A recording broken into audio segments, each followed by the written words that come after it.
Alright, so 9As, this is the first time I'm going to be doing one of these videos. Next year, you're going to be doing this a lot in the EP world, so it's probably better that we kind of get you on target. I'm starting to get used to doing these things. So the aim for this topic is how did the scientific revolution and the Enlightenment change the way Europeans think? Now, you should have your note sheet out with you that I gave to you in class.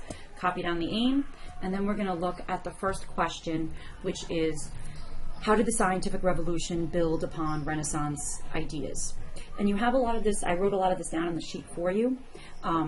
So while Christianity was beginning to spread, others were beginning to challenge it through science. So science begins to become the challenge to Christianity. So what the scientific revolution actually is, it is an intellectual and cultural transformation going from the mid-1500s to the early 1700s. And there's a series of very influential people that we're going to be focusing on. Copernicus, who was from Poland, Galileo, who was from Italy, Descartes from France, and Newton from England. And we're going to see again that the church is going to come into conflict with these new scientists, particularly Galileo. If we look at these two thought bubbles, the monk is saying, my beliefs about the world came from what has been taught to me. For hundreds of years, people have been saying the earth is the center of the universe. Even the Catholic Church teaches this. How could all these people be wrong? And Galileo responds saying, I use my own brain to think about and analyze the surrounding world. You cannot learn from heresy, from hearsay, but instead actively making observations and coming to conclusions based on what you see. Use your own logic and reasoning and skills, and you can come to your own conclusion. If you think about what we were talking about in regards to the Renaissance, this is this whole idea of skepticism. Doubting what you know, figuring out what you should know for yourself rather than letting the church tell you what to think. So this is directly an outgrowth of the ideas of the Renaissance. So the next question is, why did this begin in Europe? Now, from 800 to 1400, Islam was the most advanced as areas of science. China had the most advanced technology. Europe, as we know, was completely far behind. However, in Europe, we do start to see universities begin to grow. I showed you that chart in class. They began to have more independence, and scholars began to pursue more studies. And they were strongly influenced by the classical text of the Greeks and the Romans and the Arab text. So they got to take what the Arabs had been doing in the Middle East and build upon that. This humanist emphasis that we see during the Renaissance of an emphasis on the individual, promoting, again, these ideas of skepticism about past ideas. And as the Europeans begin to explore outward, they benefited from this new exchange of information. In the end, basically, if they get to benefit and build upon the ideas that were already beginning to float around in a big way in the world, while Europe was kind of like down and out. So the next question is, how did these ideas create a new cultural revolution? So this sculpture is called The Thinker. So we see here, his hand on his chin, deep in thought. Now, most scientific knowledge at this time was based on the views of classical thinkers, in particular Ptolemy. Ptolemy promoted something called the geocentric worldview. And what the geocentric view is this idea of a earth-centered universe. The church said that the earth was the center of the universe because God created man in his image. So if God created man in his image, he must have put it in the center of the earth, and all of the planets and everything else rotated around that. But problems started to develop with Ptolemy's vision as people began to become more questioning and more aware of the world around it. People began to question the validity of Ptolemy's geocentric model. And these new ideas begin to send really huge shockwaves through the world, because you didn't challenge the church. That just did not happen. But what we're going to start to see is the church is going to begin to be challenged in a really big way. And so this science is going to be what's really going to begin to challenge these things.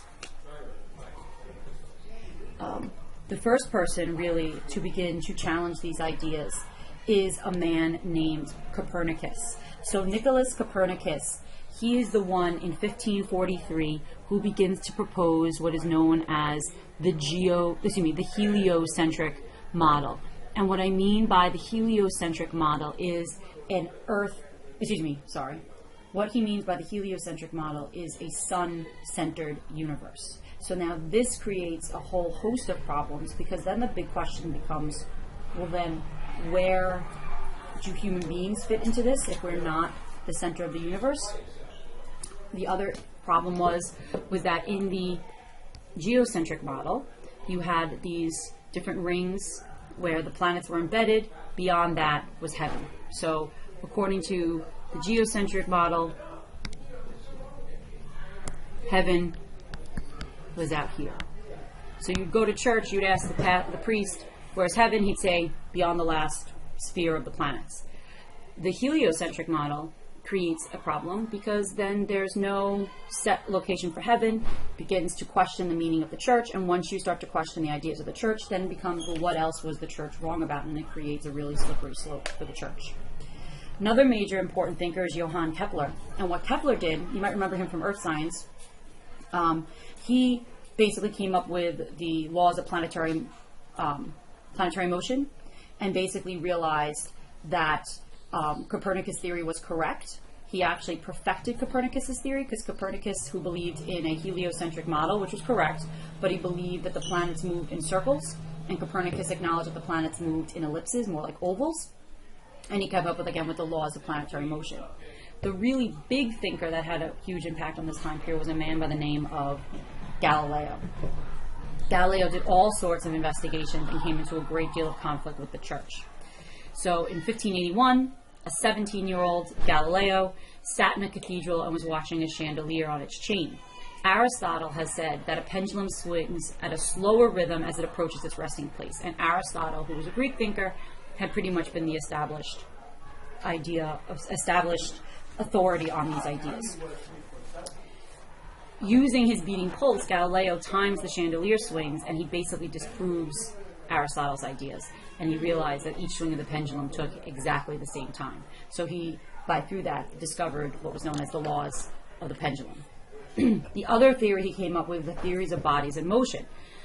So basically, Galileo found that a falling object accelerates at a fixed and predictable rate. And he did this by dropping different items of different weight off the Leaning Tower of Pisa.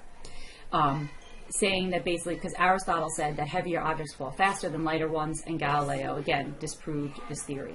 And this was known as the theories of bodies in motion. The other thing that Galileo did is he figured out how to build a telescope. He didn't invent the telescope, but he'd heard about it, figured out how to build it, built his own telescope. Used that to observe the movement of the stars and the planets. Basically what he does is he proves Copernicus' theory correct, and proves Kepler's theory correct through observation, through using the telescope. He also was able then to discover the moons of Jupiter, dark spots on the sun, the uneven surface of the moon, all of these different things that were disproving Church's theories, and more importantly, like I said before, supports the heliocentric model. He writes a book called The Starry Messenger, in which he begins to describe all of the things that he sees from his observations. For these ideas, Galileo is put on trial by the church, and he is forced to recant. So he's put on trial. His crimes were that he proposed that the sun is the center of the universe, and this is contrary to the Holy Scriptures. He also said that the earth is not the center of the universe, and that the earth moves, it rotates, which the church said is wrong. So he was put on trial for heresy.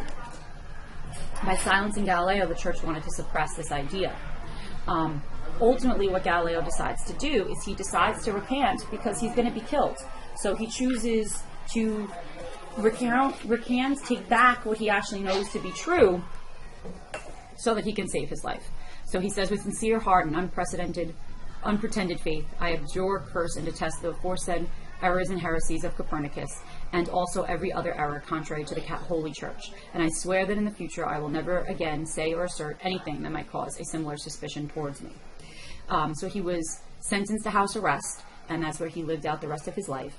And supposedly the story goes that as he was leaving the room after he recants, he mumbles under his breath, but yet it moves, that the earth really does move. So basically, all this despite Galileo being a devout Catholic, he supported the compatibility of science and the faith, and in the end, he's still punished for it.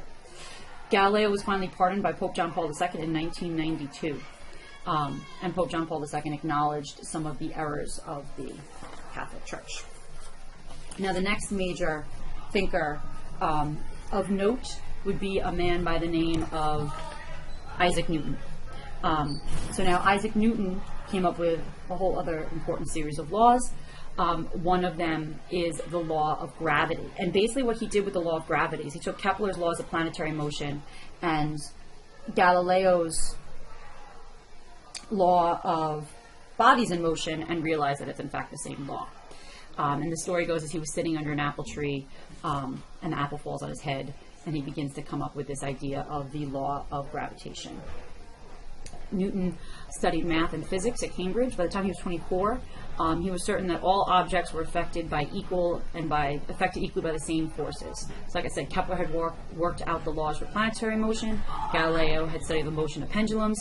Newton's great discovery was that the same force ruled the motions of the planet, the pendulum, and all other matter in space. So he linked Kepler and Galileo's laws together, creating the laws of universal laws of motion and the laws of gravity. So basically the idea that a physical body will remain at rest or continue to move at a constant velocity until an outside force acts upon it, and that the rate of change of momentum is proportional to the resulting force producing it and takes place in the direction of that force. I don't really understand what that means. I just know he came up with gravity. Another major important figure is a man by the name of Francis Bacon and a man by the name of René Descartes. René Descartes and Francis Bacon, the way that I look at it, it's kind of like if you take Bacon's ideas and you take Descartes' ideas, because Bacon stressed experiments and observation. Descartes actually also focused on mathematics. You take them together, you shake them up, and out comes the scientific method, which is something that you use in science class every time you have a lab. But what's so significant about this is that this completely changes the way people are beginning to think in Europe at the time. So what was the long-term significance of these ideas? It challenges churches, teachers, and authority. It challenged the ancient social hierarchies and political systems, and science was used to legitimize various different things like racial and gender inequalities, unfortunately. And so basically it changes the way that people begin to think. Which then takes us to this question. How did the scientific revolution lead to the Enlightenment? Now you see here that your sheet goes on to question 8. I'm going to describe this and then I'm going to stop and I'm going to put the other 3 questions into a separate video so that this video is not too long. But the Enlightenment is a new approach to knowledge, human reason, skepticism, natural laws, applying all of that to human affairs. It's like taking the scientific method and applying it to government, applying it to human society, applying it to history.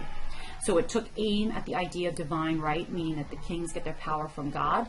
It took aim at the idea that certain people in society should just have more rights because of the class that they were born into. It focuses on the idea of progress, and it inspired many revolutions around the world. And these revolutions listed here are going to be some of the first things we're going to learn about as new material next year in 10th grade. The American, French, Haitian, and Latin American revolutions were all very deeply influenced by the Enlightenment. So what I'm going to do in the next video is I'm going to talk about the Enlightenment, but for now I'm going to stop here.